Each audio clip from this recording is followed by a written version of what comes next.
In late 19th century Vienna, a mysterious magician named Eisenheim arrives on stage, astounding audiences with illusions that seem far too real to be mere tricks. People whisper that he has supernatural powers, an idea he never confirms, yet never denies. His calm, haunting presence instantly grabs attention, especially that of Chief Inspector Uhl, a loyal ally of the ambitious and ruthless Crown Prince Leopold. But Eisenheim's story begins long before the stage fame. As a young boy, he fell deeply in love with Sophie von Teschen, a noble girl far above his social class. Their families tore them apart, and Eisenheim vanished for years, traveling the world and mastering extraordinary illusions. He returned to Vienna a man transformed, quiet, intense, and driven by something deeper than showmanship. Everything changes the night Sophie unexpectedly enters his show as part of a volunteer act. She recognizes him at once, and their long-buried love resurfaces.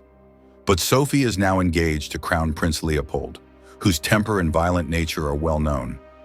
Eisenheim and Sophie secretly rekindle their romance, planning to run away together. However, Sophie confesses something shocking. Leopold may be plotting a political coup, and she fears he will kill her if she tries to leave. When Sophie is later found dead under suspicious circumstances, the city erupts in whispers and fear. All evidence points toward Leopold, except the prince's power is too great, and the case is conveniently dismissed. Eisenheim is devastated. He abandons all subtlety and begins performing darker, more impossible illusions, summoning ghostly apparitions that appear so lifelike even the investigators are shaken. Night after night, Eisenheim conjures what looks like Sophie's spirit on stage. Crowds gather, convinced he is reaching into the afterlife. Leopold grows furious, certain that Eisenheim is turning the public against him. The tension escalates until Leopold demands Uhl to arrest the magician. But just as soldiers storm in to seize him, Eisenheim dissolves into thin air, vanishing with a final smirk, leaving behind only his trademark orange tree prop. Leopold, cornered by scandal and deteriorating public trust, realizes he has lost control.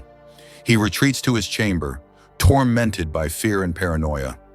As evidence begins to mount against him for Sophie's murder, he collapses under the pressure and takes his own life. But here is the final twist, the one that redefines the entire story.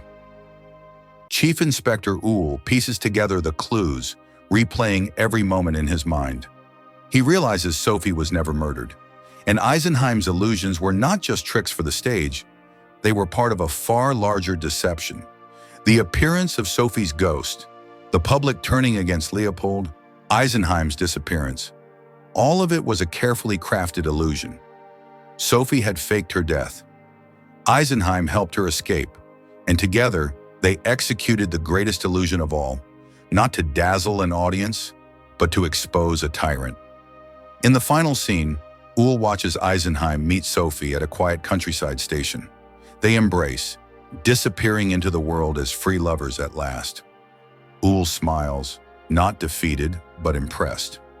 He realizes that the magician's ultimate trick wasn't supernatural at all. It was simply genius.